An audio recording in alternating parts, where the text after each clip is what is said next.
தமிழக அரசு சார்பில் தமிழக மக்களுக்கு கூடுதலாக 2000 ரூபாய் இன்னைக்கு வங்கி கணக்கில் செலுத்தியிருக்காங்க.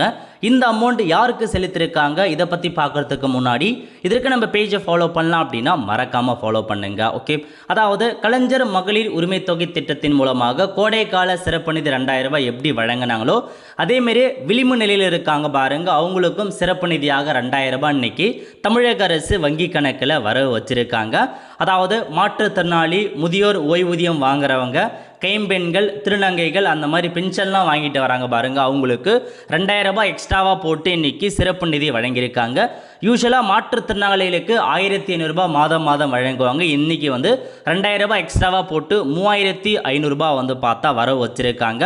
அதேமாரி மற்ற பென்ஷன்லாம் இருக்குது பாருங்க, முதியோர் ஓய்வூதியமாக இருக்கட்டும், அதேமாரி மற்ற பென்ஷன், அதாவது ஆதரவற்ற விதவைகள் விதவை பென்ஷனாக இருக்கட்டும், கைம்பெண்கான பென்ஷனாக இருக்கட்டும், திருநங்கையருக்கான பென்ஷன், CMUPT பென்ஷன், இந்த மாதிரி பென்ஷனுக்கு மாதம் மாதம் 1200 ரூபாய் கொடுப்பாங்க. நீங்கள் எக்ஸ்ட்ரா 2000 ரூபாய் போட்டு 3200 ரூபாய் வர வச்சுருக்காங்க.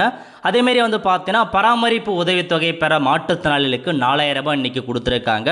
இதை தவிர்த்து மீனவர் குடும்பங்களுக்கு மீன்பிடி தலைகால உதவித்தொகையாக தலா 8000 ரூபாய் வழங்கியிருக்காங்க. நீலகிரியில் 14870 தேயிலை விவசாயிகள் கொள்முதல் செய்த பசுந்தேயிலைக்கு கிலோவுக்கு 2 ரூபாய் ஆதார விலையாக உயர்த்திருக்காங்க. இது எல்லாமே இன்றைக்கி அப்டேட் பண்ணியிருக்காங்க. அதாவது சிறப்பு நிதி உதவியாக 2000 ரூபாய் எக்ஸ்ட்ராவாக இன்றைக்கி வங்கி கணக்கில் உங்களுக்கு செலுத்திருக்காங்க. ஸோ இந்த மாதிரி பென்ஷன் வாங்குறவங்க 2000 ரூபாய் எக்ஸ்ட்ராவாக வந்திருக்கும், செக் பண்ணி பார்த்துட்டு உங்களுக்கான அமௌண்ட்டை எடுக்க பாருங்கள். இது தாங்க இன்றைக்கி உங்களுக்கு வந்திருக்க ஒரு பெரிய அப்டேட்னே சொல்லலாம். ஸோ இது எப்படி இருக்குது அப்படின்றத மறக்காமல் கமெண்ட் பாக்ஸில் தெரிவிங்க. அடுத்த ஒரு நிலையுள்ள சந்திப்போம். நன்றி, வணக்கம்.